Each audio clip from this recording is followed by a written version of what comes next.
৯,০০০ টকাৰ অৰুণোদয় আঁচনি আৰু তাৰ পাছত মহিলাসকলৰ মনত উৎফুল্লিত, মহিলাসকল আনন্দিত আৰু সেই আনন্দৰ যেন বহিৰ্প্ৰকাশ এয়া।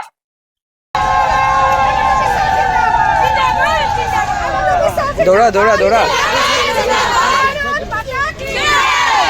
10 তাৰিখে চান্দমাৰীৰ নৱনিৰ্মিত উৰণ সেতু, যিখন উৰণ সেতুই দীঘলী পুখুৰী আৰু নুনমাটি সংযোগ কৰিছে, যাৰ নাম দিয়া হৈছিল মহাৰাজ পৃথু, সেই নৱনিৰ্মিত উৰণ সেতুখন মুকলি কৰা হল। আৰু সেই উৰণ সেতুখন মুকলি কৰাৰ দিনটোতে মহিলাসকলৰ বেংক একাউণ্টত ৯,০০০ টকাকৈ ভৰাই দিলে মুখ্যমন্ত্ৰী হিমন্ত বিশ্ব শৰ্মা তথা বিজেপি চৰকাৰে।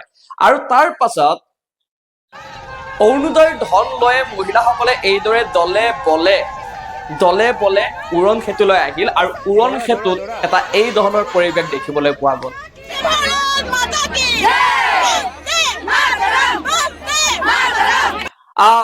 মহিলাসকলে এইবাৰ মুখ্যমন্ত্ৰী হিমন্ত বিশ্ব শৰ্মাক কেৱল মুখ্যমন্ত্ৰী হিচাপে নহয়, এইবাৰ প্ৰধানমন্ত্ৰী হিচাপে চাবলৈ বিচাৰিছে আৰু সেই কথা প্ৰকাশ কৰিছে। আৰু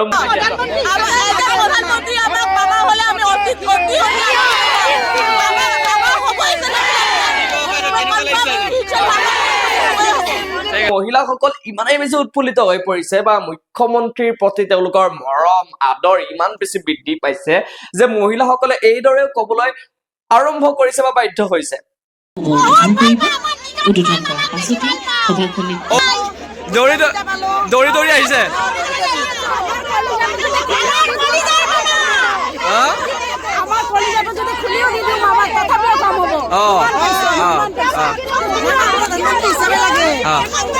এয়া আছিল চান্দমাৰী উৰণ সেতুৰ দৃশ্যাংশ।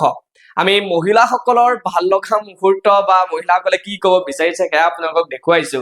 আৰু ইয়াকে লৈ বহুতে বহু কথা চৰ্চাও কৰিছে সামাজিক মাধ্যমত। এতিয়া বিভিন্নজনে বিভিন্ন কথা কয়, কোনোবাই কয় যে এয়া ৯,০০০ টকাৰ কামাল, আৰু কোনোবাই এই ধৰণেও কৈছে যে পৰিয়ালত স্বামীয়ে পত্নীক এইদৰে টকা দিয়ক, তেতিয়া কণ্ডল কমি যাব।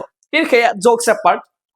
আচল কথা হৈছে যে অৰুণোদয় আঁচনি পাব লাগে বা অৰুণোদয় আঁচনি দিব লাগে আৰু অৰুণোদয় আঁচনিৰ ধন ভাল কামত ব্যৱহাৰ কৰিব লাগে। কিন্তু তাৰ লগতে প্ৰশ্ন এইটো বা তাৰ লগতে সকলোৰে আশা বা আহ্বান এইটো যে যিসকল অংগনবাড়ীত যিসকল কৰ্মীয়ে মাত্ৰ ২,০০০ টকাত ভাত ৰান্ধিব লাগে, তাৰ পাছত আশা কৰ্মীৰ দৰমহা বঢ়াইছে, ভাল কথা।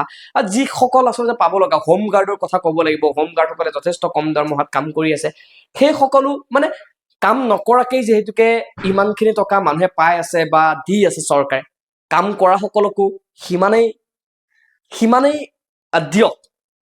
যিহেতুকে কষ্ট কৰি আছে, কষ্ট কৰা মানুহখিনিকো প্ৰাপ্যখিনি দিয়ক, যাতে তেওঁলোকৰ মনত এনেকুৱা নালাগে যে কাম নকৰাকৈ একাংশই এইদৰে ধন লাভ কৰি আছে আৰু আমি দিনে ৰাতিয়ে কাম কৰিও আমাৰচোন একোৱে অৱস্থা নাই।